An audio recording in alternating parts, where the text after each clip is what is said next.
Okay, Monday after the Super Bowl, we got a happy Preston in here, his team having won the Super Bowl. I was indifferent. I just was happy to watch the game, and it was a good game, but we got a lot of college football stuff to talk about. There is no off season. There never is. There is just news. Before we really dive into it, guys, y'all know the drill. Introduce yourself and let the people know what you do. We'll go straight down the line. Preston, start with you, and then to Drew. Yeah, y'all can find me on YouTube, The PG Show, all one word, Google, Apple, Spotify. Y'all can also find me on Twitter at the PT Show _. Listen, my fiance, she went out and bought another dog the other day. So everybody meet Ruby, a mini schnauzer. I need y'all to go watch my videos so that I can support this growing family because dog food ain't cheap. No doubt. No doubt. Guys, it's Drew England. I host the Under Official Review podcast. We talk all things college football. We throw NFL stuff in there as well. We have a good time doing it, me and my buddy Zach. And then also, I am on the Anything OU podcast with my buddy Christian Williams. We talk everything Oklahoma Sooner stuff. But you can find us on all the major platforms and our YouTube channels. So once again, thanks, Ty, for having us on.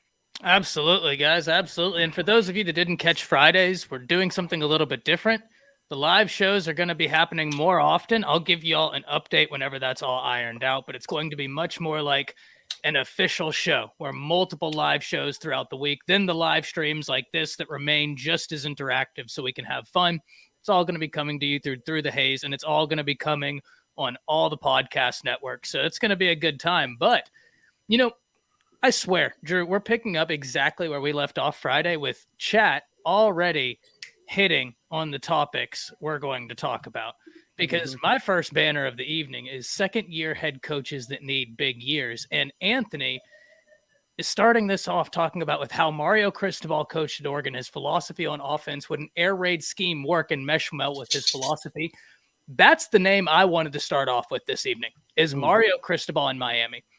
Because guys, I've said this before, but as Oklahoma fans, I think Mario Cristobal owes y'all a thank you, and Miami owes y'all a thank you.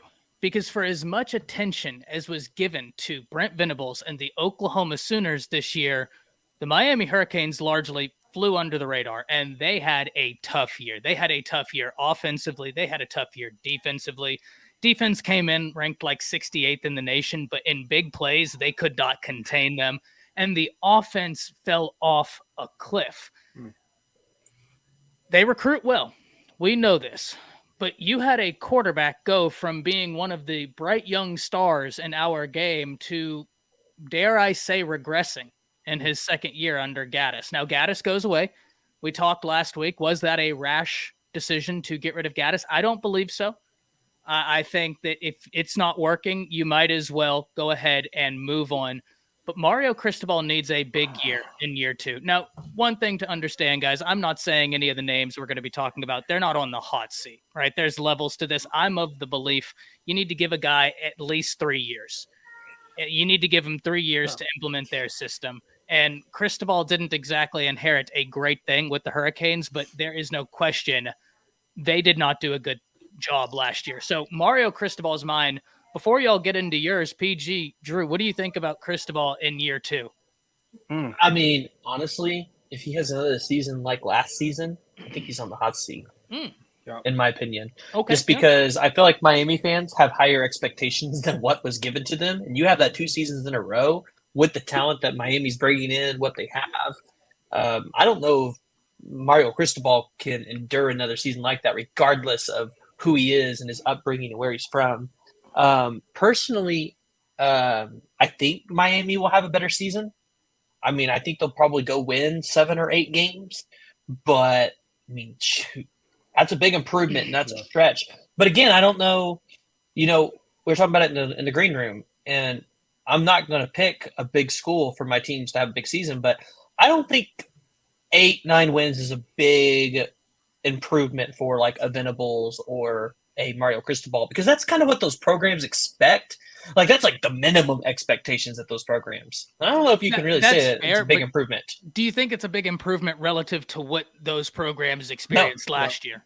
Well, Here's what I would say to kind of go along on both of your guys' points as far as the Miami conversation. I think you need to see an uptick in progress from Miami from last year to this year. Now, whatever that looks like, if it's like a scenario where Scott Frost at Nebraska the last couple of years, if you see them winning close games or losing close games and or just getting drug, on the field every Saturday, that's one thing. And so I think for Miami and for what they're looking at as far as their athletic department, their AD and stuff like that, I think you need to see a huge uptick and a huge production driven season. Now, what does that look like record wise? I don't know, but I think you need to see improvement where your guys are out there competing, maybe go sneak in and win a big game, something like that, to where you can see the progress on the field. You can see guys, with the off season and everything like that, you can see the build from one year to the next. And I think that's where Mario Cristobal needs the quote improvement is you have to see the production on the field, and you can't just go out there and get blown out. Your offense can't just go stagnant and be non-existent. Your defense can't give up huge busts. You have to be sound. Like, you have to go out there and put a good product on the field. Now you're losing games. Yeah, there's going to be some tough games and probably going to lose a few, but I think for Miami fans especially, I think, yeah, you're impatient because you've seen a good run, especially older Miami fans. You know what that kind of looks like back in the 80s, early 2000s, stuff like that. And they're just hungry for, like Baum said, hungry for, those glory days again. And I think that to see any kind of progress, you have to see that production on the field and for them to go out there and put a good product on the field. Well, let me give a positive here, because Miami going into next season, they have to replace their offensive coordinator. They have to replace their defensive coordinator, but I do think they nailed the defensive coordinator hire. Lance Guidry coming. I loved that hire. What he has done with Marshall, and he went from Marshall to Tulane, didn't stay at Tulane long, and now he's with Miami. That guy, he's a really good DC. He's a really bright mind. Well, and that may bring a good new wave of excitement into Miami with a hire like that. Certainly could help boost their confidence, especially on that side of the football. Yeah, and look, the one thing that I think we need to remember, Miami wasn't in a good position when Cristobal took them over. But here's the thing. You had a quarterback that everybody's excited about, and those numbers just don't look good. Now, in fairness, there was a lot of turmoil on that Miami offense. I mean, injuries, you didn't know who was where. The lack of a consistent running game really hurt them. And when I was charting Kevin Steele to Alabama and really diving deep into that, Drew, we talked about this on Friday. PG, we haven't gotten to talk about it yet. But the one thing that really stood out to me, Miami's defense left a lot to be desired, but that offense could not stay on the field if their lives depended on it. The Clemson game is the best example of that. Clemson possessed the ball for 17 more minutes in that game than Miami. At the end of that game, I don't think Miami had over 100 yards, and they just got dragged by Clemson. Now, look, their defense did not have a good day, but your defense can be the 85 Bears, and if your offense only moves the ball for 90 yards, you're probably going to lose. Now, you're not going to lose like they lost, but you're probably not going to win that game. They need some help, but they've done great in recruiting. Bombs, you nailed it. That's what I was about to say, is that that's some light at the end of the tunnel right there, hopefully. Yes, nailed it. Yeah. Nailed it in recruiting. Talent on the team, but there's a lot of competition, not only in the ACC now, because, Garrett Riley, that's one of the best hires of the offseason, if I'm being quite honest, but also in the state of Florida. I mean, another name that we could easily talk about is Napier with the Gators. And then you have Norvell, who's coming off of a fantastic season. There's a lot of competition in the state of Florida as well. So my guy who needs a big year in year 2 is Mario Cristobal. I think Bombs hit the nail on the head. He can recruit his tail off. And I think if you're a Miami fan, you need to give him the time to be able to do his thing. PG, who are you thinking? Okay, so I'm going to break it out for you this way, and I think it'll make sense. Because I'm not going to say any of the big programs like Florida, Oklahoma, Miami, any of those need to have big years. Because, again, the fans expect those programs to have big years. So if they go out there and win 8 or 9 games, I don't think we're asking questions, right, about their job security. I don't think we're asking questions about do they need to have a big year next year? Because I feel like at that point we're going to see the growth. We're going to expect them to continue taking leaps. So I'm going to put it up this way. There are 4 programs that need to have continued success off their first year. USC, Notre Dame, TCU with Sonny Dykes, because those fans are going to have ridiculous expectations, and then Brian Kelly at LSU. They had really good seasons their first year. The problem is they've now set the bar. It's a great So they now need to live up to that same standard that they've set. If you look at programs that had a good year, you expect to take a jump, but you're not necessarily going to, get onto them if they don't. Joey McGuire down at Texas Tech, right? He won 8 games last year. If he wins 8 games again this year, I ain't going to complain, right? I think that would be good for Texas Tech. So programs like that. Now, programs that I think the coach needs to take a step up. And again, we're not going to talk about the Floridas of the world and those because those are just way too easy. The first one that I got is, what's his name? Ben Rye down at Virginia Tech. Okay. Is that who it is? Ben Fry or whatever his name is? Ben Pry. Last year in 2021, they went 6-7, 4-4 in ACC. Last year, they were 3-8 and 1-6 in the ACC. Virginia Tech is a program that, when you go back and you watch them, they can usually go bowling. They can hang in there with some of the best of the best. And last year, they didn't live up to that expectation, but they took 27 recruits in the 2023 class and had a composite score ranking of 38 and an overall ranking of 40 in terms of what was taken through the transfer portal and everything. So I expect off of what they had last season, what they took through the transfer portal, what they had in this recruiting class for them to have a big season. I personally don't think their schedule is that hard. And so I would expect Virginia Tech to go bowling. I think they need to go bowling. Otherwise, Ben Pry might be on the hot seat. Additionally, another guy that you need to look at is Clay Helton down at Georgia Southern, because Clay Helton wants to get a head coaching job. I'd say another big-time head coaching job since he's a head coach down at Georgia Southern. That's a good one. They moved up 10 spots in the rankings in terms of recruiting from what they did the previous year. Listen, they play in a very weak conference. With the offense that Clay Helton is able to put out there and what we saw last year, you would expect that he could go out there and run that conference and probably significantly improve that team from, I think, the 4 or 5 wins they had last year. I can't remember how many they had. But Clay Helton, he needs to have a big year. If he doesn't have a big year, it's just going to be that much longer before I think a big-time program really will just give him a look. And, I could point to a bunch of different programs. The UConn head coach, he improved that team from 1-11 to 10 wins. That was incredible. He's going to need to continue to build off that. I don't think he has to go out there and win something similar, but he needs to go out there and at least go to try to win 7 or 8. Tony Elliott out there at where did he end up going? Virginia. Ooh, I think he's got to have a big year. And I don't think people were too impressed about what he was doing on offense at Clemson anyway. So, yeah, that's kind of my picks, right? I'm not going to go traditional because I think there's a lot of different categories you could put these teams. But if I really had to narrow down on 2, Ben Pry at Virginia Tech and Clay Helton at Georgia Southern. I like them. It's a great way of looking at it, just kind of the inverse of what I looked at, where I looked at an experienced head coach who, really probably needs to get some momentum this year. But I think those are all great answers. Drew, what are you thinking? I've got a name that I'm surprised nobody said, but it's just kind of thinking outside the box when you're talking about coaches in their second year of actually being a head coach. And Dan Lanning at Oregon, I think needs another one of those years. Like you said, Brian Kelly was another name that was on my list too, that had a 10-3 season.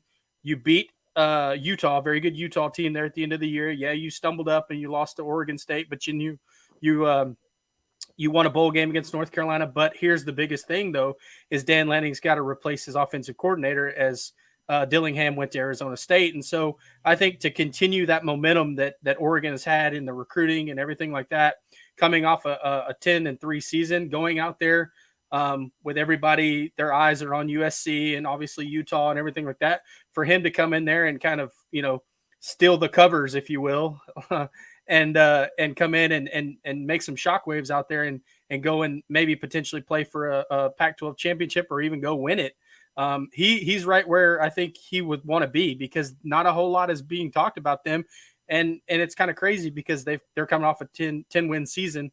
But for me, it'd be interesting to see what Dan Lanning does in his second year at Oregon. So Dan Lanning is a name that I'm watching. And then obviously what PG said, can Brian Kelly continue his, uptick and recruiting and all that stuff and keep that momentum going out at LSU. So those are my two guys that I'm looking at. And then obviously the obvious reason I think is Oklahoma fans, Brent Venables, but those two guys for me, the names I'm watching.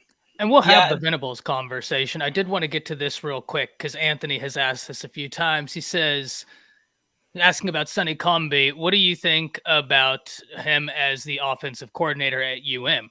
Miami was the one I picked. Sonny Comby as offensive coordinator. What are we thinking about that possible fit? Well, Cumby's a head coach at Louisiana Tech, so I don't think he's going to leave unless he gets fired and go to an offensive coordinator spot when he's the head coach at La Tech. So barring something that, is unforeseen, if he just wants to go be an OC at a big time program, then that'd be a great hire. But I think it'd be I don't know why you would leave.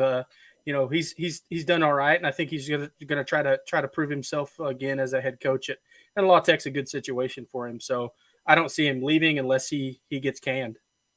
That being said, though, if you were able to get him, 100%. Look, when he really burst on the scene was that TCU offense. Now, his last few years, some defenses had adjusted to it, but he was young. He still is a young guy. Isn't he in his early 40s? Yeah, he's relatively, young as far as head coaches you would say, but he's a sharp mind. A great offense. I've studied a lot of his stuff and being an offensive coordinator and offensive schemes and stuff like that. Great knowledge of the game, knows how to use personnel. Good style. Yeah. If you could scoop him up as an offensive coordinator, but I think you'd be happy to do so. Absolutely. So I want to add something onto this specifically about the big teams, because we talked about I said how, BV and Mario Cristobal and Billy Napier and these guys, if they win 8 or 9 games, you're not going to complain. I think you could make an argument that BV specifically needs to have a big year, but this is kind of a stretch because it's more so not necessarily about wins and losses on the field. I think it's more so about the development of players, because you're heading into the SEC and you need to land a top 3 class in the 2024 cycle. And I really think even if you only win 7 or 8 games, you can still have a top 3 class, because if the players see that you are out there developing kids at a high level, and let's say a Billy Bowman turns out to be a first-round guy, Keen Lawrence goes in the first 3, and those are all very real possibilities. It's not given, but it's a really very real possibility for those guys if everything pans out correctly. And you start to see that development a little bit with some of the defensive line. I think that would be a big year for Brent Venables in Oklahoma, because you're going to see the recruiting class follow, and then going into the SEC, you're set up for a little bit more for success. But that would be, if I had to look at those coaches and those programs, that'd be the only coach I'd say that have to have a big year, and it's not necessarily by record, it's by development on the field. Well, and I think that development and that progress is a byproduct of the winning. I think if you have that progress and you have that development, you're going to win football games. So I think it's going to take Lincoln Riley was winning football games, but I wouldn't say his kids developed that well, because outside of quarterbacks, it's not like he was throwing guys high up in the draft. Offense, y'all sent a lot to the league. Offense, y'all sent a lot to the league, and even defensively, y'all would send some guys. Well, Kenneth Murray went in the first round. Yeah, and then they would. But that was that was their only first round guy, right? Yeah, but you can't you can't complain about 10-win seasons. Well, even then, being a first rounder, Yeah, that's a sending hard out thing first to, round, but there's only 32 of them. Yeah. Every year. There's well, 131 and most of Division them, One. and most of them have came from 2 schools in the last 5 years, you know, A and disproportionate 3. amount. Yeah. Clemson, Georgia, and Alabama, you know. It's a little So- lot, but yes. But I do agree, PG, and I think that is a great point. The development is going to be key, not only for Oklahoma, but also for the Texas Longhorns, right? And that's something that staff, that's when Sark put that staff together. I was like, hey, this feels a little different for Texas. Now give them time. I'm not guaranteeing results, but this is a staff that knows how to develop at the very least, right? I mean, you look at Bo Davis on that defensive front. Now they have Gary Patterson as an analyst, even PK.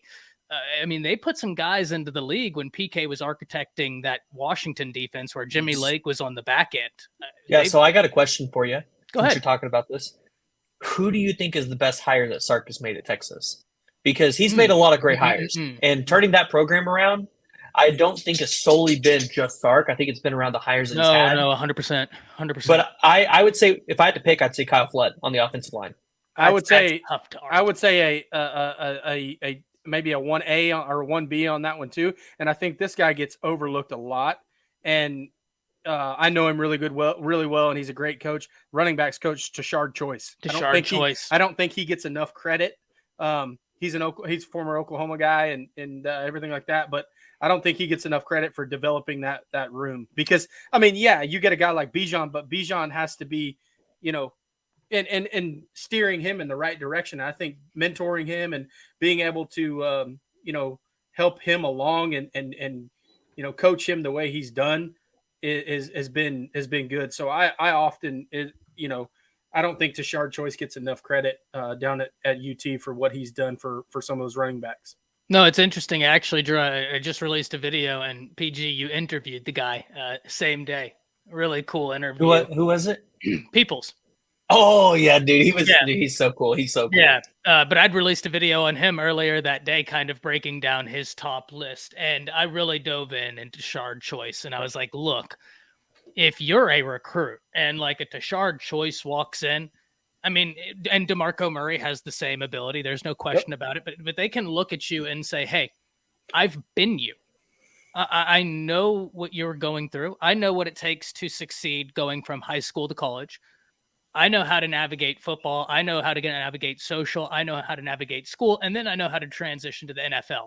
Yep. That's a tough pitch to say no to, right? Like that is a exactly really tough pitch. Yep. And James, if you go watch that interview, that's something that I actually asked him. I said, does a coach that played in college, went to the NFL, went through that whole draft process, do they have an advantage over a Nick Saban who really just puts guys in the NFL? And 100%.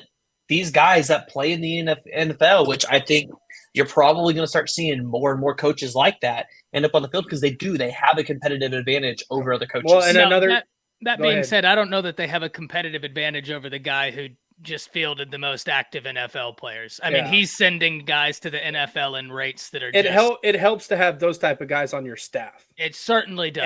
And I'll tell you another guy too that I think gets overlooked just across the country is CJ Spiller at Clemson as well. Another running back who's been in the NFL that is the running backs coach at Clemson as well. So those guys right there, intricate part of staffs around the country in that same sentiment. Don't get me wrong, PG. Saban is the exception as opposed to the rule. You're you're completely correct. The rule moving forward will be if you got a guy that played in the NFL, they're going to have an example.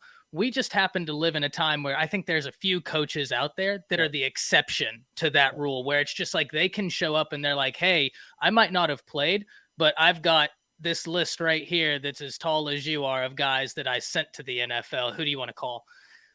Those are rare, but I do completely agree with you. That's the reason why every running back that ever comes out, if you hear me talk about DeMarco Murray recruiting them, I'm like, yeah, 100% OU has a shot. Why not? It's DeMarco Murray. Like, of course they're going to be in it because why wouldn't you? It's Well, and that's DeMarco Murray. we're not just talking about running backs. It's talking about any guys that are positioned, because DeMarco Murray has also been very integral in getting some defensive talent and some other skilled position talent as well, especially his ties to the West Coast and Las Vegas and stuff out there. Yeah. It's huge to have guys like that on your staff, especially with like a veteran coach and stuff like that. It's huge for staffs around the country. Yeah, and I know we're kind of deviating away from the original question. I just thought it was interesting. Not at all. Yeah. But Drew, that's a great point, because I think people forget how often sometimes a guy that does not coach that position recruits that position. Yep. Like, I've been talking about it because I just released my predictions for the defensive line for Oklahoma this year for 2024, what I think is going to happen. I said, and I told everybody, keep your eye out, even though you haven't heard a whole lot, for Colin Simmons out at Duncanville, Texas, because OU now has a really great connection out there with Emmett Jones. Yeah. You're going to utilize that in the Caden Durham sweepstakes. You're going to utilize that potentially to get in on Colin Simmons, where he's taken visits to Oklahoma already for BB.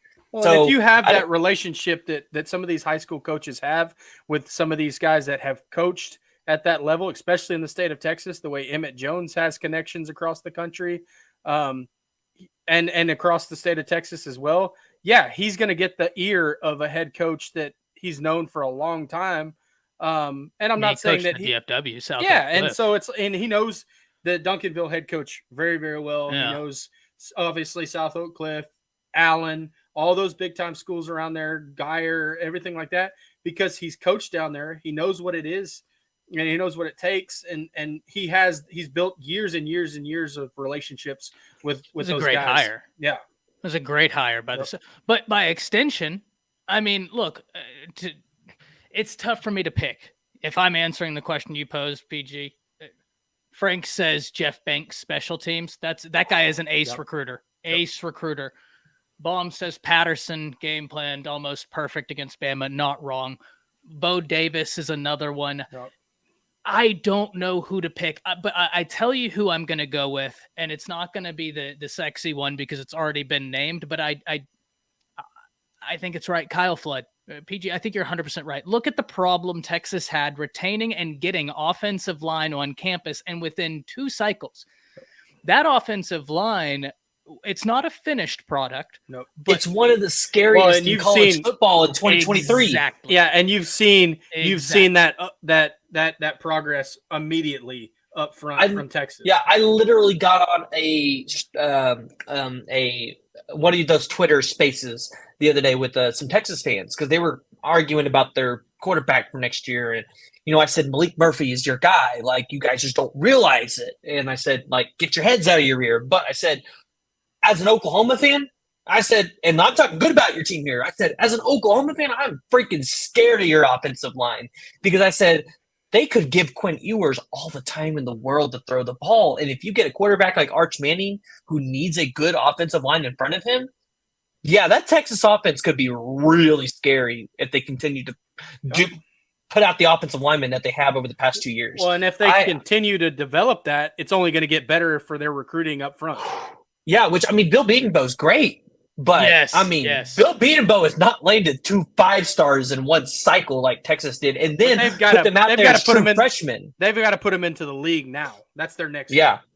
But I'm gonna push back on this right here, Jimmy. I'm not saying it's not a reason, right? I'm not going to say NIL wasn't a reason. NIL is a player in college football right now. That's where we are. It isn't the reason. Here's why. The year before Kyle Flood came to Texas, allow me some time to pontificate while I Google something real quick. I need to. I can debunk this myth right now. No. Oklahoma has an NIL program. I got you. Okay. Because the year before he came to Texas, he put together an offensive line class for the Alabama Crimson Tide that consisted of the number 3 player in the nation, J.C. Latham, the number 6 player in the nation, Tommy Brockermeyer. He also got in the number 2 guard in the nation, Terrence Ferguson. He got in the number 2 or 1 center in the nation, James Brockermeyer. So, like, that guy was bringing in talent before NIL. was going in. Now, once again, am I not saying it's a reason? Sure. NIL is a reason. I grant you that. But this guy was master classing recruiting classes on the offensive line before he got to Texas. I contested. Baum says best offensive line class Bama ever had from a rating standpoint, 1,000%. But I contested that was the best offensive line class from a ratings standpoint I had ever seen until he did the exact same thing the next year with Texas. So once again, Jimmy, you're right. It is a reason. That guy can flat out recruit. I mean, that guy can recruit his tail off, and he can look what he does when he coaches the guys. Look at Texas's offensive line. You had freshman offensive linemen that graded higher in pass blocking than they did run blocking. I don't know if I can really explain to you how absurd that is. That really is the exact opposite of everything you typically always see, because in run blocking, you're firing off at somebody. It's much more natural, especially for freshmen. Pass blocking, you're catching, and they were really good compared to where they were when Sark got there, really good. So yeah, PG, I agree with you, man. Kyle Flood, I think that's the answer. Yeah, and you can't go wrong with, I mean, just about any kind of hire that Texas has made the last 2 years, especially because you're starting to see a lot of that progress that you didn't really see with Charlie Strong or Tom Herman. So yeah. But I want to answer Jimmy's question too, and I'm going to answer it strictly from an NIL perspective. One, Texas has put together an incredible NIL program. I think one of the best in the country. It's one of the standards, no doubt. Yeah, like I think people overlook that. Two, Oklahoma has an NIL program where players, Drew, correct me if I'm wrong, players can make what, $50,000 a year or $60,000 a year. Now they have to do some community service stuff and things like that. They have to excel in the classroom. But OU's paying players like that. Texas is doing pretty much the same thing. They're saying if you're an offensive lineman, you're going to get, what, $50K a year? It's the same thing. It's no different than what Oklahoma is doing. They're just tailoring it specifically to the offensive linemen. But I'm not going to dock how well they have utilized their NIL program when Oklahoma is doing the same thing. They just might have a better recruiter because, like you said, Kyle Flood, he is one of the best offensive line coaches. I can't say that Flood is a better offensive line coach than Bill Bedenbaugh because, that would be disrespectful to Bill Bedenbaugh. But what I can say is that if you want to say, Ty, who's an offensive line coach that if Bill Bedenbaugh is off the board, you take and you laugh as you walk back because everybody thinks they got one. Kyle Flood would be near the top for me. If Bill Bedenbaugh is off the board and you said, Ty, you can have Kyle Flood, I'm going to be like, thank you very much. Where do I sign? We're good. The guy can recruit, and he did a really good job with that offensive line this year. A really, really good job with that offensive line. Now, man, speaking of some year two coaches, man, how good can USC be in year two? They return Caleb Williams. They return some talent. But I don't think there's a person out there that questions that offense. Why would you? We know what an incredible mind Lincoln Riley is on the offensive side of the ball. I mean, we know what that is. What's the defense going to look like? I think that's the big question, right? What's the defense going to look like? And in fairness to Alex Grinch, before we say anything, it's not like he inherited the 2021 Georgia Bulldogs or the 2015 Crimson Tide defense. He inherited a defense that was pretty bad. So, PG, expectations for USC year two. Yeah, so I actually have a lot of questions about their offense. Yes, they get back Caleb Williams, and you still have Mario Williams, and you still have guys like that, which, let's be honest, Mario Williams wasn't really doing a ton for them. I mean, he definitely made an impact, especially on special teams, but it's not like Mario Williams was doing a lot. I got Marvin Mims stuck in my head. You really had Jordan Addison. He was your main wide receiver. You had Taj Washington, which I didn't see if Taj Washington had declared, but I would assume they're probably losing both of those guys because they went for over 700 yards. Both of them, they were pretty close. Additionally, on the offensive line, you lose 1, 2, 3, 4 seniors on that offensive line. five seniors on that offensive line. It's not like their offensive line was super great to begin with. Yeah. So I They're actually have passable. questions. Yeah, listen, Caleb Williams is going to make your offensive line look better, anyways. True. So True. I'm not 100% sure about this offense that we're going to see them do exactly what they did last year. Just because I think Jordan Addison is a really hard piece to replace, just like Yes. Marvin Mims for Oklahoma is. I think there's going to be a hole there. What do they do now? The defense is a great question. I want to see what they're going to do with a lot of these top recruits that USC has had over the past couple of years, specifically around Damani Jackson. I know there were some rumors that Damani Jackson might leave the program. That potentially could still be there after what spring looks like, depending on what his role. Another guy that potentially you could see hit the portal for them is that edge rusher. I'm trying to think of his name at the moment. He was number 2 overall ranked recruit in 2021. Foreman, yes. Corey Foreman. Depending on what he looks like on the depth chart, that might be a guy that decides to leave as well. So on the defense, I really want to see after spring what that depth chart looks like, who else enters the portal. Because if they lose those two guys, I think the defense is in serious trouble. Okay? I mean, those guys are athletic. They're talented. They should be starting for USC. I think Corey Foreman right now could leave and go to another program and be a starter on a lot of teams. Same thing for Damani Jackson. And Damani Jackson, I saw a little bit of playing time last year. I just don't think they utilized them properly. Alex Grinch, unfortunately, is just going to get dealt a bad hand. I think he was making some progress at Oklahoma.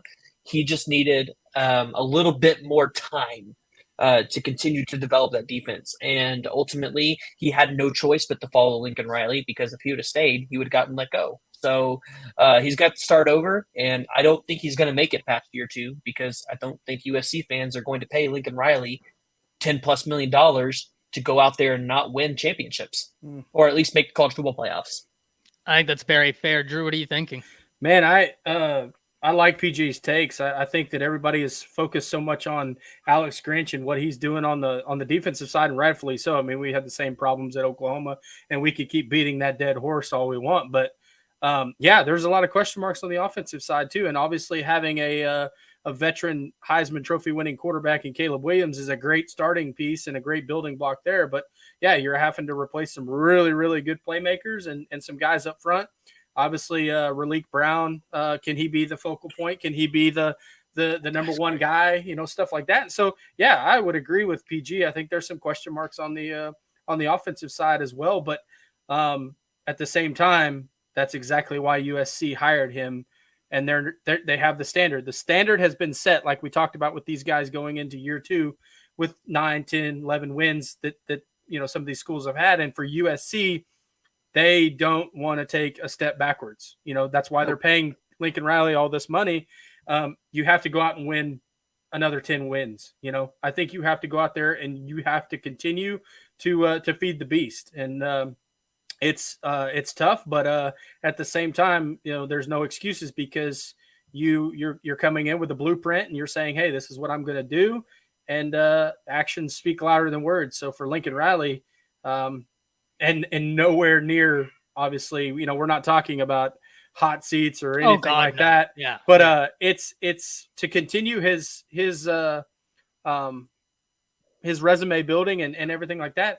I think he almost has to, now he's a few years off of a college football playoff berth.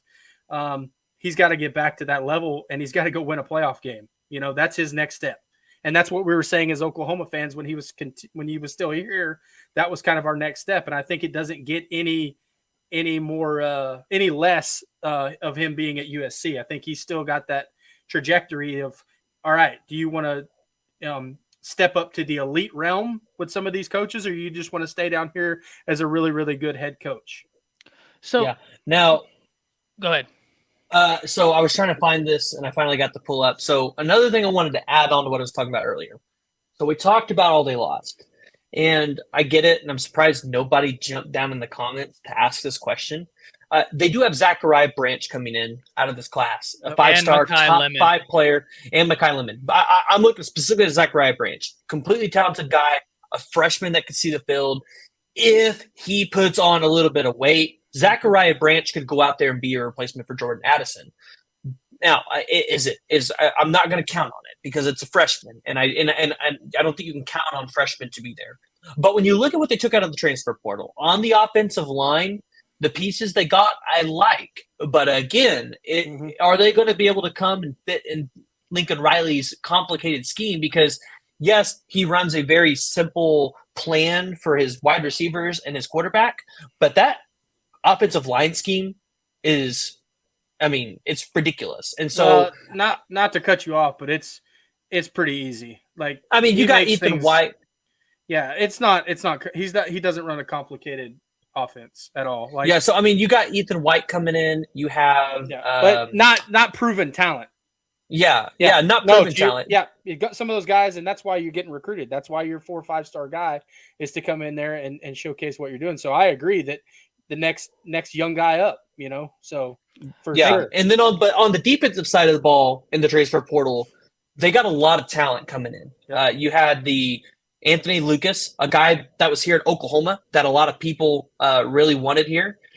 You have Mason Cobb from OSU at the linebacker position. Big one. I actually really like that pickup, and that was a pickup I wanted here in Oklahoma that we didn't get. So I look at it and go, the pieces are there for them to go make the playoffs, you don't know if it's going to work. Nick V, you did make a good point. They did get a good singer. Was a good receiver and singer. So that's a good one. But again, it's continuing to build on what they've done, and it's the nature as a beast. As a major college football coach at a big time program, there's no excuses. You can't go out and have a 7 or 8 win season after you've put all your chips out there and said, hey, this is what you guys brought me in here to do. Oh man, USC fans would have a field day next year if they regressed into 8-9 wins even. So here's USC what fans are going to have a field day if they lose to Colorado next year, which is a possibility. There's a few, and Hummus, you beat me to it. They signed a linebacker I really, really like. Tackett Curtis. That's who you're thinking of, Hummus. I really like that one. PG, the one thing I will say, I think Branch is good enough to play. I don't even know that the size is of a major concern for him. I just think he needs to put on like 20 more pounds. So that's really I think that'll come, but I think just for the level of talent that Ty's talking about, oh, absolutely. I think he can make an impact. Especially at the slot. That dude is doesn't he have like I know he has like a 10.33, but I thought he actually ran something under a 10.3. But the problem is he could be as talented as all get out, and this is the problem. I really like it, and they can put it together, and Zachariah Branch can go show out, great, but Caleb still has to get him the ball, and that all comes down to this offensive line. Sure. And if you watched him, last year he was running for his life. I think it's going to be worse this year. And so if he can't get Zachariah Branch the ball, then that whole acquisition doesn't matter. I really think the turning point for USC is going to be the same year it's going to be for Oklahoma. It's going to be 2024. That's when you're going to find out if this is going to work. Well, or if you're going to get the same product. You got to give a coach at least 3 years. Well, and here's going to be the telltale is with and the thing about Lincoln Riley's offense that helps quarterbacks like that is that they're in a system where they can get the ball out quickly. So, and even you saw that at Lincoln's last year at OU. He was able to make plays because Caleb Williams is Caleb Williams. But at the same time, Lincoln Riley is going to have to now develop a high school quarterback, and because he's not going to have Caleb Williams after this year. This is Caleb's last year. And so then it becomes, okay, well, can you take what you've done the last 2 years and put it on to another quarterback? So it helps, though, having Caleb Williams there for Malachi Nelson to learn a little bit from. Oh, absolutely. Sure, but but Caleb Williams can't throw the ball for Malachi Nelson. So I mean, he can't, but Malachi Nelson can sling the ball, and we know that. Yeah. He's a very talented quarterback. But, this breeds into a larger conversation. Even though USC is not going to be in the Pac-12 for much longer. What did the Pac-12 do today? Like, what was that? Yeah, I need to know because I still have not read this memo. So I will read the memo right now. Joint statement from the 10 Pac-12 conference board members. The 10 Pac-12 universities look forward to consummating successful media rights deals in the very near future. Based upon positive conversations with multiple media rights partners over the past few weeks, we remain highly confident in our future growth and success as a conference and united in our commitment to one another. That's a lot of words for we don't have a damn deal. So That's did a lot of SMU words. turn them down? Is that what ended up happening? SMU turned them down, didn't they? I haven't heard on that specifically. I didn't look into that. But this is a lot of words to basically say we can't get the deal we were promised. Drew and I talked about this Friday. I really, really want to pick up here. And then we're going to hit into some comments. I see people asking some great questions. And if that happened, they got more problems than that. If SMU is turning down them to not go in that conference, it's like in some of the comments, dead conference. I mean, it's heading that way. But you want to know the honest thing, Drew? I think it's because Brett Yormark, and I know you were kind of questioning me on this earlier in the green room, but I think it's because Brett Yormark is stirring up some conversations out there because the media deal that he signed for the Big 12 leaves room for them to add new teams and get more revenue on this deal. Well, that's why they could go get these 4 teams out of the Pac-12 is so real, because if they go out there and get those, especially with the Deion Sanders there now, that could actually bring quite a bit of revenue on that opportunity they have. But you know how this whole nightmare originated, PG, right? From the Pac, for the Pac-12. You know how this all originated, right? Well, the Big 12 was originally looking at stealing teams anyways, weren't they? No. The teams were going to get $40 million, and now they're like, oh, wait a minute, we can't do that. We can't give you that money. So here's what happened. The Big Ten renegotiates their media deal, right? Mega deal. Huge. Oh, are you talking about the Pac-12 getting like a streaming service on board to pay their schools? I'll go through because I thought that was ridiculous. This is what happened, right? The Big Ten redid their deal, got buku bucks. The Pac-12 under new leadership goes around and says, hey guys, we think we can sign, and we think every team here can get around $40 million a year. The problem was the Big 12 jumped the gun. They renegotiated their contract before the Pac-12 could renegotiate theirs. When the Big 12 renegotiated their contracts, they signed for $31.6 million a year. The problem then comes with which streaming rights service, which media brand is going to look at the Pac-12 and say you're $9 million more valuable than the Big 12. They're not. Especially with USC and UCLA on the way out, they're not. Exactly. And because Oregon and Washington ain't going to stick around. And as I was saying earlier, with the Big 12 kind of leaving their contract open with Fox to add more teams, you can imagine if Fox doesn't want to fund it, they could probably bring in like a Amazon Prime or somebody to do a Prime video stream for some of their games to add more revenue. Yeah, well, Amazon Prime, they're already with the NFL, so they're good either way. So yeah. Well, yeah, but they would definitely take a shot at college, I guarantee you. Jeff Bezos is not short of opportunities. Anthony, here's the only thing. I think it'd be probably easier for either the Big 10 or the Big 12 to get those teams instead of the ACC. But let's. I don't think the Big 12 could get them. I think Stanford or Cal would only move to the Big 10 and Cal is because Big of 10, academic purposes. Oregon and Washington, though, if you could swing Oregon and Washington, it'd be a great move for the ACC. I just don't think it's very realistic due to proximity, and I think they'd probably look at Big 10, Big 12 before they'd head that route. Gosh, could you imagine Oregon or Miami traveling to each other? Oh, my God. That sounds like a nightmare. Could you imagine, though, Oregon and Washington going to the Big 10? That'd be a huge shakeup. That would be that's the same thing as USC and UCLA. I mean, nobody was like, oh. Yeah, but USC and UCLA, I don't feel like is as big as a – honestly, USC and UCLA is not on the impact that OU and Texas were to the SEC. No, I agree OU and Texas completely changed the landscape at OCC.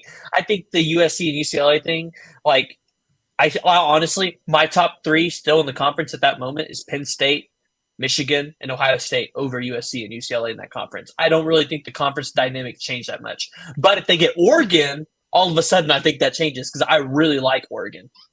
I love this right here, Hummus, because I have been wondering the same thing. Why not SMU for the Big 12? Why not? They're too small. They already got the Dallas market. They're At about this as, point, they're as big as TCU is as far as students and all that. yeah, but they already have the Dallas market. They're trying to get markets that they don't have, like Arizona State, Arizona. I understand that. Get That Colorado But makes at the back. sense to same me. time, too, SMU has the academic money because they're a private school. The market Yeah. argument, that makes sense to me, but at that point, why Houston? I mean, I guess you're Yeah. splitting markets in different parts of the state, which again makes sense to me. That's fair, but it just seems like they're on such a good trajectory. They Well, would, as far as proximity, nevertheless, Yeah, I mean, if you're the Big 12 and you can go out there in a perfect world, still Oregon, Washington, Arizona, Arizona State, Utah, and Colorado. Like I said, this is a perfect world scenario. You can still all 6 of those teams. I would say your media rights deal probably goes up to $60 million for each team. Because of the acquisition of Oregon and Washington, you've got Colorado for a little bit with Deion Sanders. I think that really improves and increases a lot of money. And at that point, I think you're set. You don't have to go get any more teams. I really think that's going to be their play. They're going to try to go after Oregon and Washington in that package deal. If they can't go, they'll take the other 4 and move along their happy way. yeah. Well, look, speaking of shaking the conferences up, this is how we wanted to end the topic in the stream tonight. And what better way to lead us right in? SEC outlook. How will the SEC look? So whenever Texas and Oklahoma go there, it's going to shake up everything. Right now, you have your 2 division split. You have your SEC East, you have your SEC West. But what happens whenever Texas and Oklahoma enter? Because if we're doing it just by the imaginary line that has been drawn, those programs are going to be SEC West teams. But you can't just add 2 more programs in the SEC West. So what do? Do they just simply move some teams from the West to the East, draw a new line, or do they move to something entirely different? I've heard everything from 3 opponents that you keep all time, and then you kind of cycle through. I've seen a lot of different things. Now, I do kind of like the 3 permanent opponents because I don't want to see an Alabama season that doesn't consist of Auburn and Tennessee. Those are musts every single year. Let's keep that. But what are y'all thinking? Because there's a ton of different possibilities. Go ahead, PG. So I did see a model from Kyle Lang that I really like. It's the 3 annual opponents, and then you got the rotating opponents, and then you've got your annual non-conference opponents. And I like the idea of potentially having your 3 annual opponents, only leaving one of those that is non-negotiable. Like it stays on that forever. But the other 2 are interchangeable every 4 years. So you're not playing the same game every single year, right? Every 4 years after you've played everybody, you switch 2 of your annual games up so that, for the next 4 years, you're getting to see a different team for 2 games at home and then 2 games away. I think that would be fun because it shakes everything up all the time.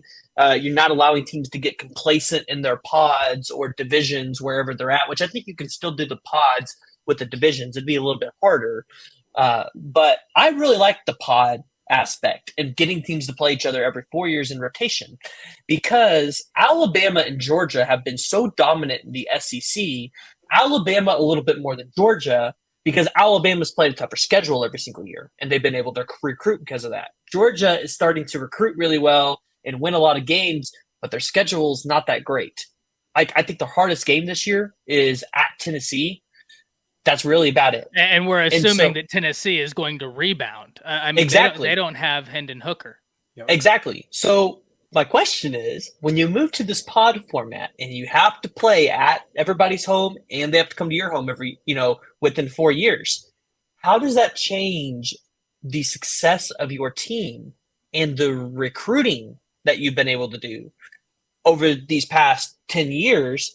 Because all of a sudden, you're probably not going to be as successful as you were. I'm going to be honest. Georgia might not be as successful. If they have that kind of game like they did against Kent State or Missouri, against a LSU or an Auburn, maybe they lose. And so I like the idea of having the pods, circulating a lot of these rotational games.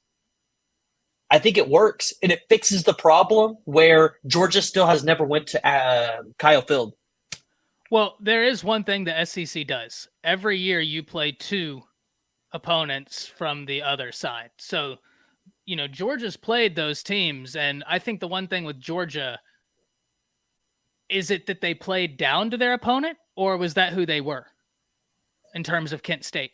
Because I think they played down. But I think, I agree.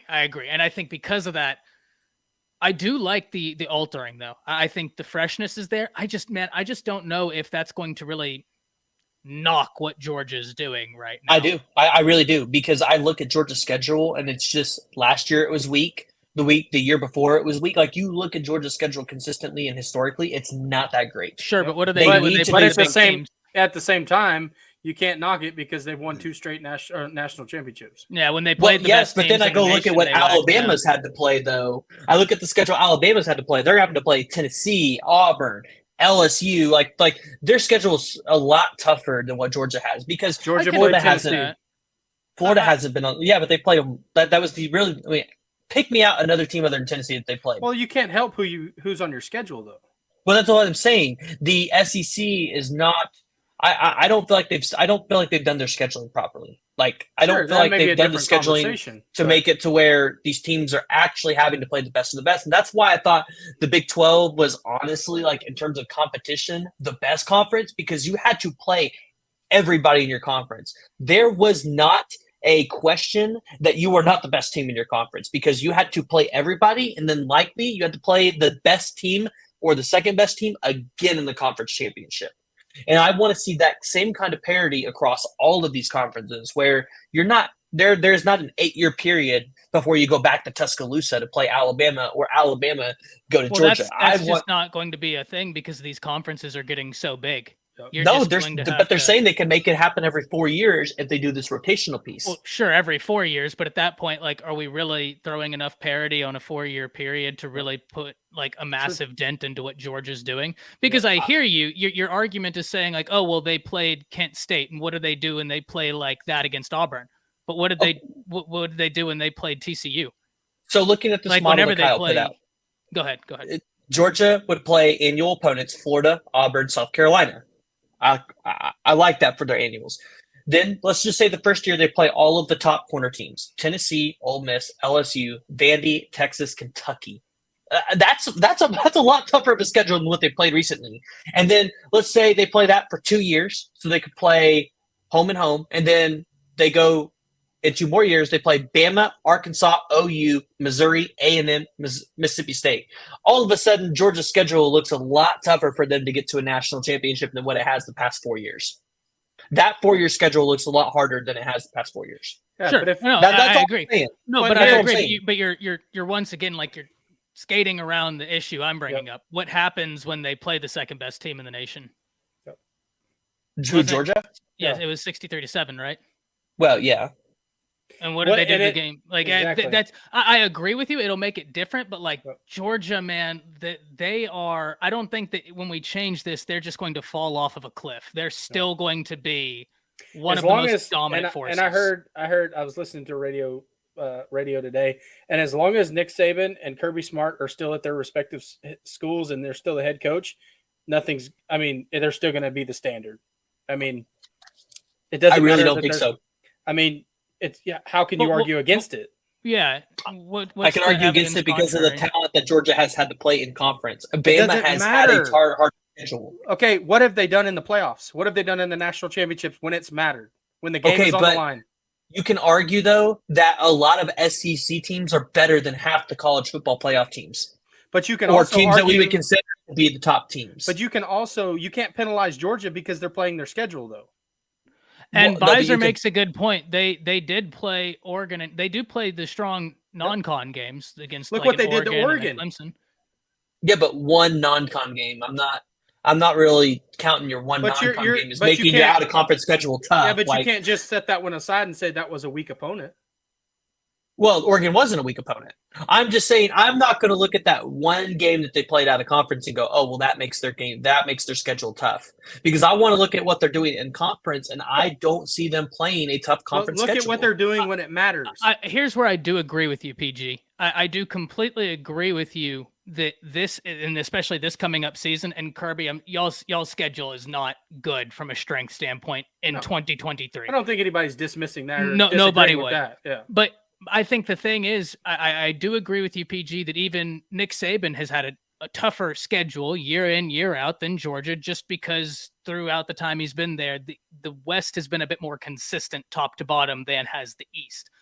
But my thing is like, when they make it, they're just eviscerating teams. Like they're just eviscerating cats.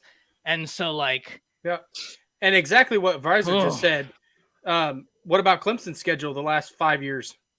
Well, we're not talking about Clemson. If we're not talking about Clemson. No, hold on. If we were talking about Clemson and we're talking about the ACC, that'd be a different story. We're talking about the SEC and this SEC schedule, right? And I look at it and I go, hey, Clemson didn't make the college football playoffs last year. Georgia did. And Georgia made it on a weak schedule. And I get it. You're saying that they can only play who's scheduled. That is correct.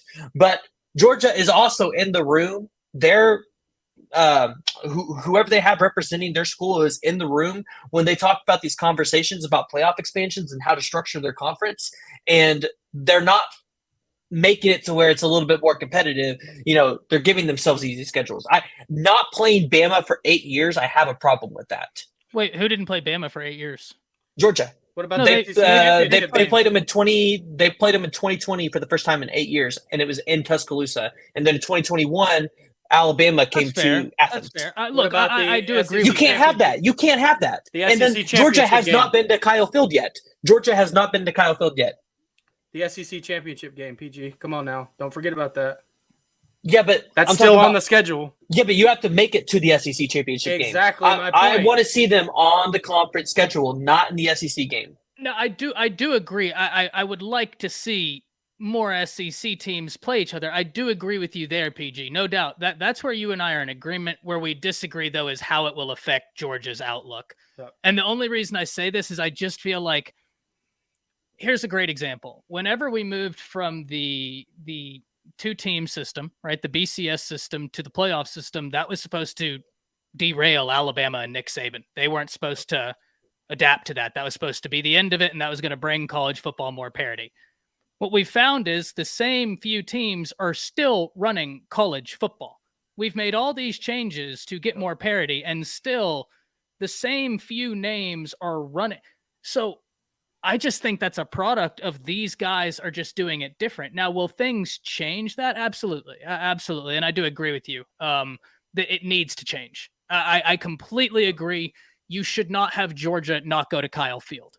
That we could not. That I agree. That's ridiculous. That needs to change. I don't necessarily blame Georgia. That's an SEC thing, but that needs to change. And I hope it does. And Kirby and Neo, I'm not trying to sit here and dog on your team. I'm just saying the SEC has not done anybody any favors in this scheduling process. Yeah, but you can't. You're sitting there and putting Georgia down for their schedule when they can't do anything about it. Yeah, No. Georgia can do something about it. They're going and winning national championships. That's what but they could go to the SEC commissioner and be like, "Hey, why are we not playing Bama or some of these other teams more consistently?" But that's not something. Why are we not putting marquee games on our schedule? But one, that's something that's negotiated years in advance, yeah. And even this year, right? They did have the OU game, and at the end of the day. I don't know. I hate to beat a broken record, but I just come back to the point, when they play the best teams, we're still seeing Georgia look like Georgia. And it's will it affect them? Maybe they'll catch a loss every other year that maybe they wouldn't have, but we won't know until it happens. But if I'm predicting it, fair. I'm saying that if I'm taking predictions because of what's they're doing, I'm saying I don't see Kirby Smart has not showed me he could be Nick Saban and win consistently week in, week out. LSU, Auburn, Kentucky, Arkansas. Nick Saban has had to go through a brutal schedule for years. He's proven that he can win tough game after tough game after tough game. Kirby Smart has not been able to prove that to us because of that schedule. Because he's not. So if we go to where Georgia has to play tougher schedule, I don't have confidence that Georgia is going to come out undefeated in the Big 12 championship every year. That's just what I'm looking at because they're the two-time national champions and because they're just regressing. Because their schedule is weak. And if they have to go to a tougher schedule, I don't see. I will back Nick Saban all day long. I've seen Nick Saban do it for years. I haven't seen Kirby Smart do it at Georgia because Kirby Smart hasn't got the opportunity. That's like saying. So that's what I'm telling you. I can't go out there and tell you Georgia's going to go have full-on success like they have been when the schedule gets tougher. I expect there will be some regression when they have to play tougher teams and go to tougher schools. Like that's just how I feel about it. I don't feel like they're going to have as much success. Neo, nobody said the SEC West has been consistently great. We said it's been more consistent than the SEC East.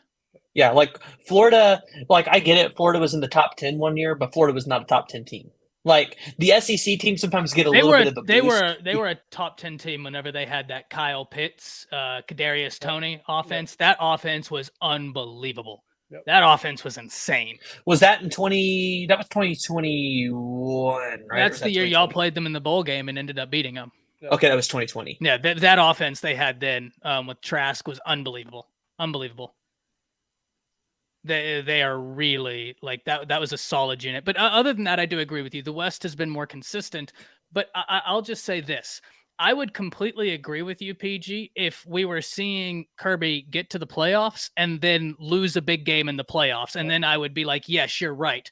The lack of tough scheduling is biting them in the butt, right? And even then, like, I don't know that I agree as much about the lack, but I would be like, that's biting them in the butt. But we're seeing the exact opposite. They're going to the playoffs and just bodying teams, or at the very least, like putting on a show. So it doesn't look like it's affecting the end result any. Now, you are correct. Maybe it will. We don't know.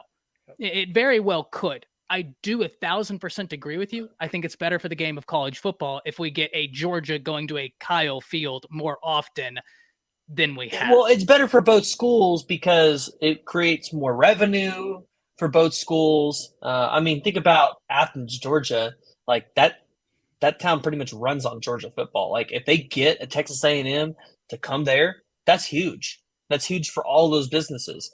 Yeah. It helps your local economy out. And, playing the same teams, like I'm going to be honest, I get it. Kentucky's been a top 25 team consistently over the past couple of years. They're not a top 25 team because anytime they have to go play an elite SEC team, they get curb stomped because all they are is a power running team. They can't pass the ball. They're one-dimensional. Yeah, you're gonna get curb stomped by a lot of teams if you're one-dimensional. If you play good teams, that is.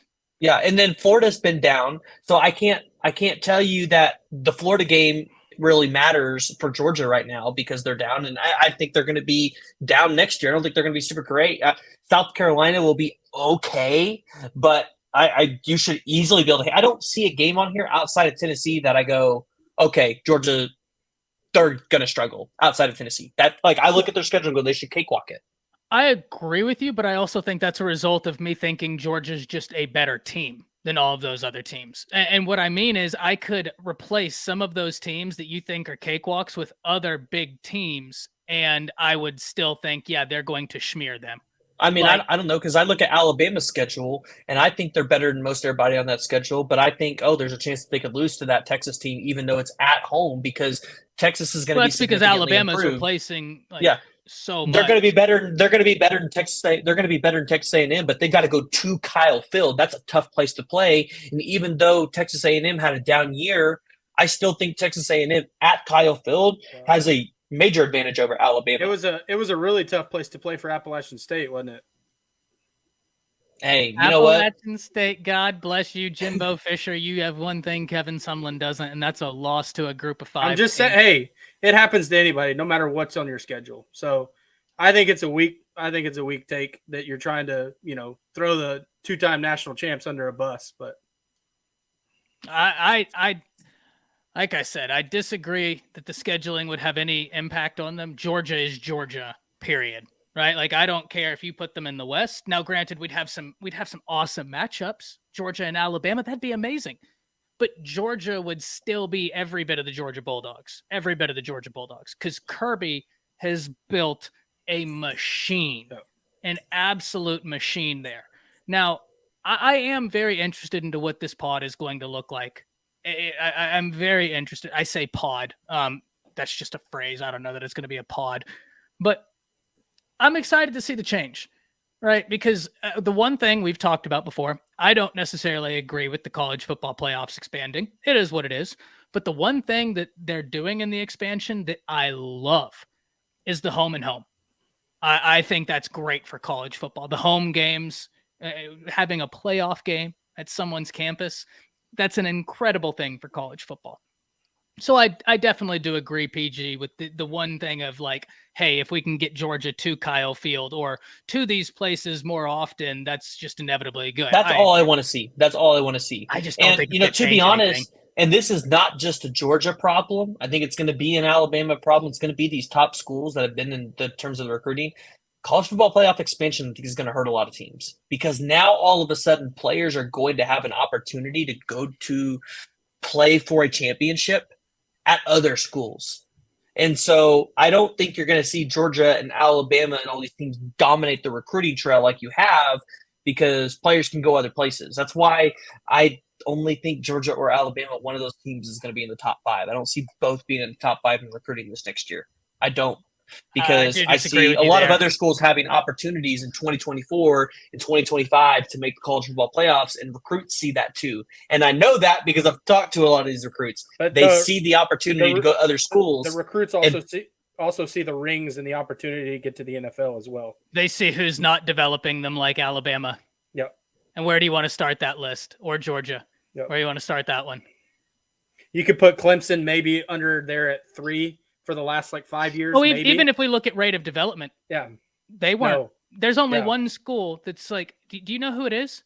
This is going to throw y'all for a loop. Virginia Tech, and blue chip rate of development is the school outside of Alabama and Georgia.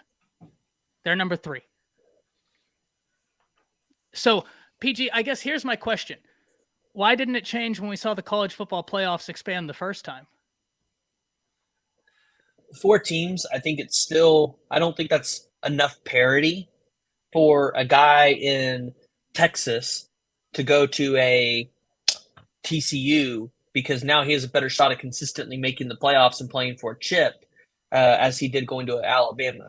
I just think 4 teams, it helped, but I don't think it helped enough because you've kind of seen the same 4 teams consistently in this playoffs and consistently topping the recruiting trail.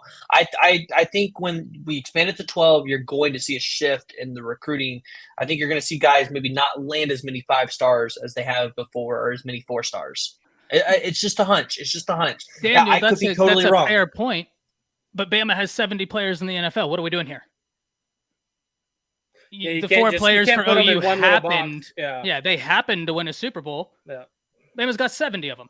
Yeah, but what are we doing here? You can't just put them in one little box. I mean, I'm an OU fan, and it's kind of a But to the same point, though, PG, when you said that Georgia's going to take a step back, doesn't that give them an even greater chance to make the playoffs with 12 teams?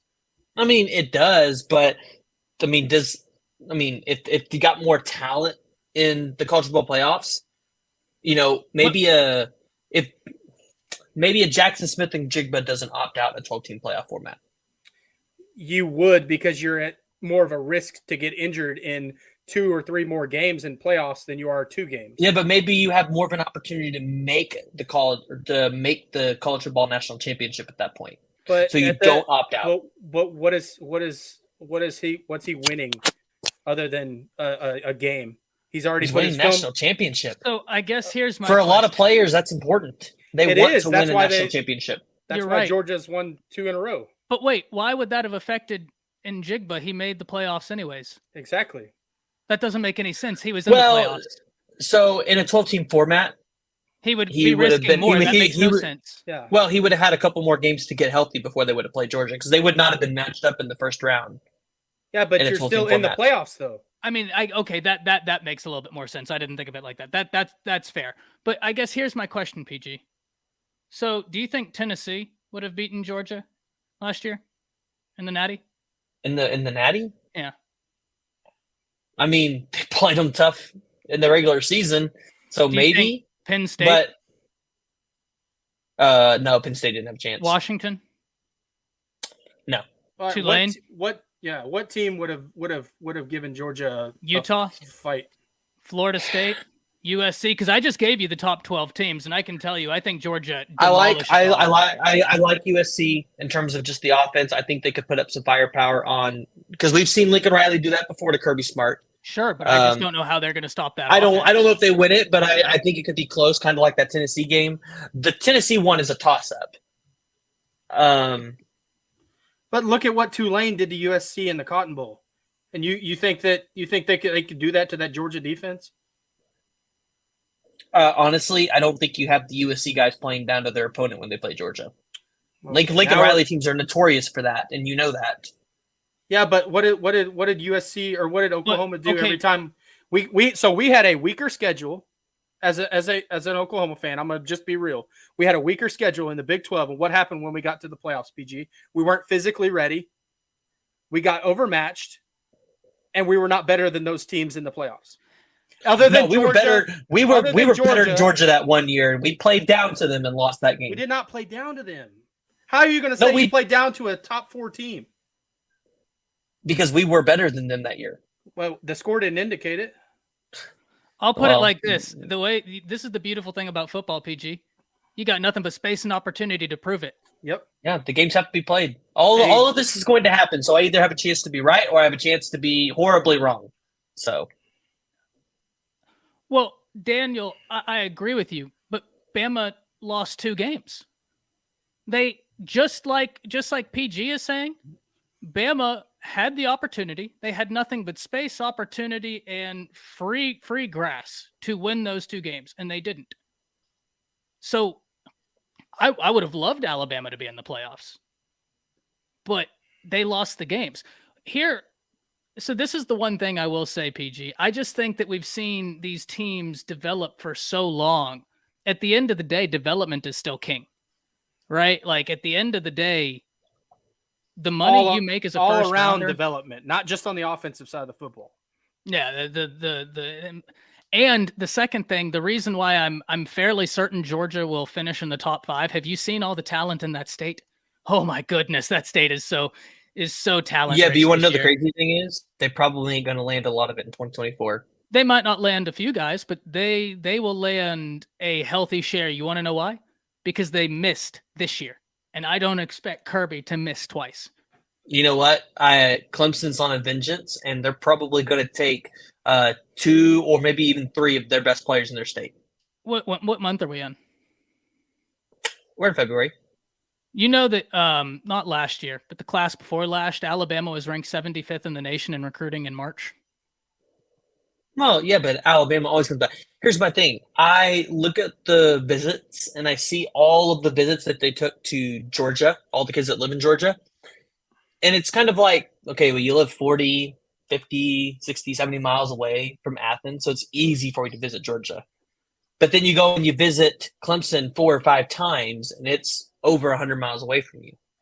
Doesn't that make sense, though? Those visits have more significance than the 10 or 11 Georgia visits that they took. Nope. No, Drew, you can't. No, they have more significance because they have to travel farther, and it's not even in their home state. Doesn't matter. 100 miles is 100 miles. It doesn't matter which way you go. Well, here's one thing I've always said. I've always thought that official visits were overrated. Right? Those are all unofficial visits. All those were unofficial visits. Unofficial visits, and when I say overrated, let me explain. I think a lot of people are like, oh, well, he didn't take maybe an official or whatever. Look at the unofficial visits. Don't throw out the unofficial visits, because they do mean a lot, paying out of your pocket. I do agree with you, PG. Going to see Clemson is great. That's a great indication. My only point in saying it's so early, Georgia's got a lot of time and opportunity to talk to these kids. And right now, whenever we look at I always harken back to development. Once we look at development, Georgia on the defensive side is just developing so much. I think they have a good chance. And once again, not only development, they missed on some big guys this past year. Justice Haynes, he's a legacy to Georgia.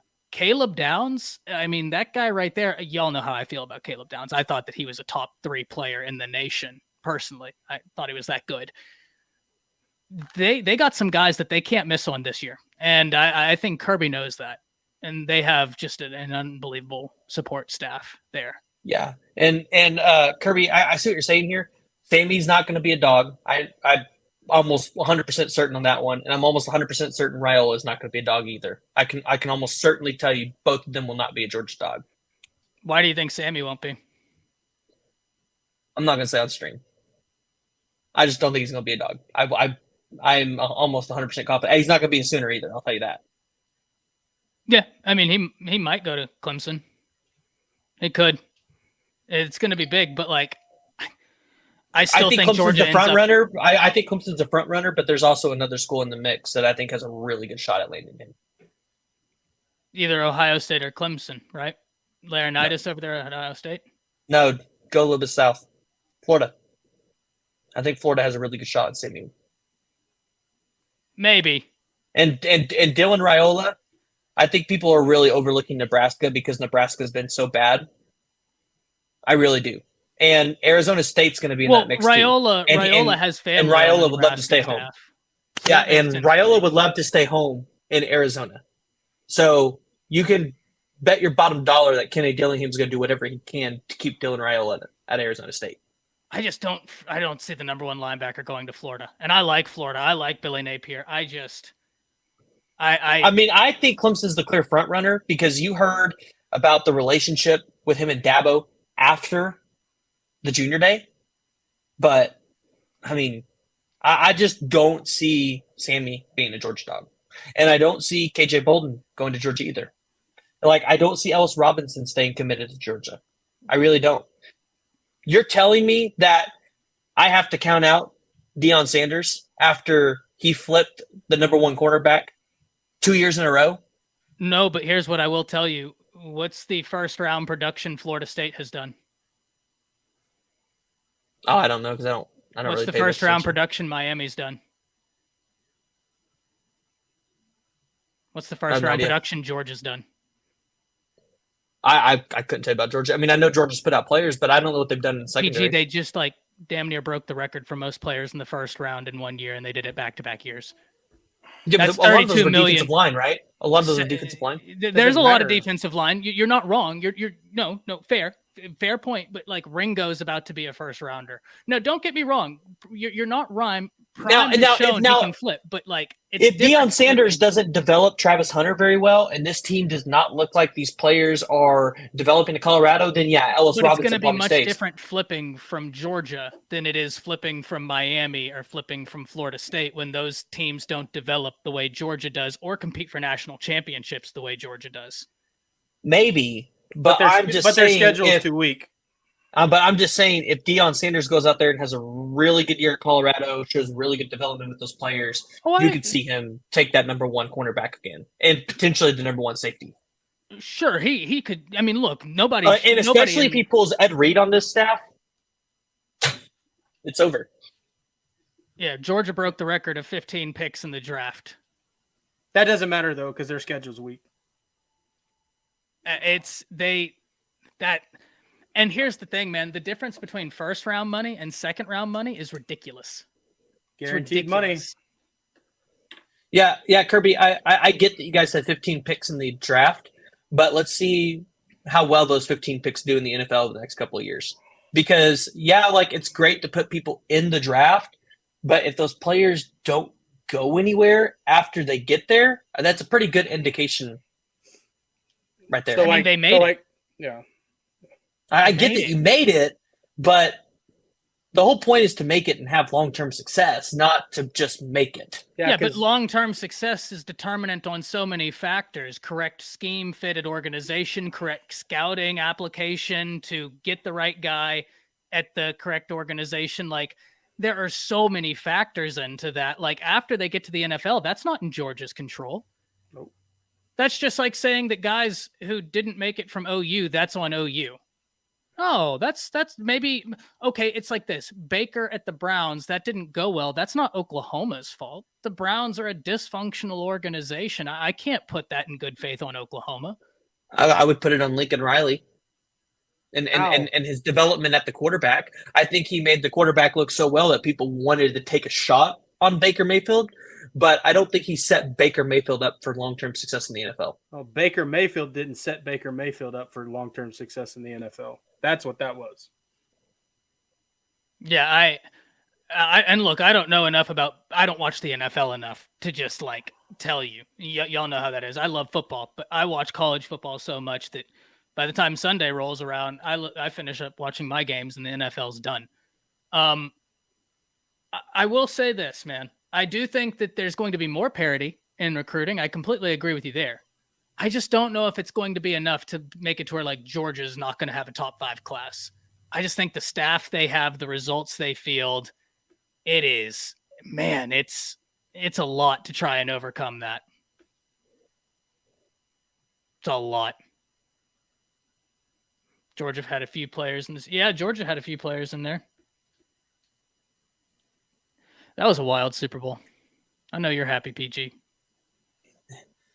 I'm so glad the Chiefs won. I'm not gonna lie. I was sweating it a little bit. So I can see why. Hey, the best kind of wagon. The best kind of wagon is a bandwagon. I just want you to understand this. I'm a Knicks fan. You're trolling at this point. I'm a Royals fan and I'm an OU football fan. I have no success with any of those teams outside of the Chiefs. So don't steal this from me. Don't steal my joy and happiness. Yeah. Georgia will always have a top 5 draft. Yeah, probably. Smart. That's the thing, man. And Eric, this is something I've talked about. The staff he's assembled down there. I would be interested in what he was going to do, but I'm much more interested in what he's going to do when I look at the pieces he's surrounded himself with, right? Like he understands, hey, I need some coaches that have a lot of experience. But that being said, guys, we're going to get out of here this evening. Gone on for an hour and a half, just about. Before y'all get out of here, let people know where they can find all your great content. PG, I'll start with you. Yeah, I went and I don't think these Georgia fans will think it's great content. Listen, guys, I just like to put my opinions out there and my thoughts. It's nothing personal with your team. It's just my opinions and my thoughts from what I think is going to happen. So it's all perfectly fair. It's perfectly fair. It's all game. It's no different than me thinking the Oklahoma Sooners are going to go have a shot at the national championship every year, right? We're all delusional in our own ways, and I just mainly listen. Listen, you guys have just as big of an opportunity to get on here and do the same thing I'm doing. Go start yourself a podcast. Go talk about your team. It's not that hard. No, then they won't want. But yeah, y'all can find me at the PG Show on YouTube, Apple, Google, or Spotify. Listen, I would love to have any of you guys on to talk about your teams. I'm just hit me up in the Twitter DMs at the PG Show _, and we'll bring you guys on. Yeah, man, always great content. And PG guys, look, y'all might disagree with his recruiting takes, and I disagree with some of his recruiting takes here. But here's one thing I will tell all of y'all about PG: he talks to these guys. He talks to a lot of the recruits. So y'all can disagree, but also go check out his channel. Go look at who he's talking to, and you'll see he talks to these guys. So it's coming from a place. Drew, where can the people find all your great stuff? Well, Drew England, the Under Official Review podcast. Me and my buddy Zach, we talk all things college football, NFL as well. And then for just strictly OU content, the Anything OU podcast. You can find us on all the social media platforms and our YouTube channels. Awesome, man. Thank y'all for joining me this evening. Guys, thank you for being here. We will be live again Friday, 5:30 Central Standard Time. I'll let y'all know in the community tab. Until then, enjoy your week. More content coming your way. We'll see you then. See you.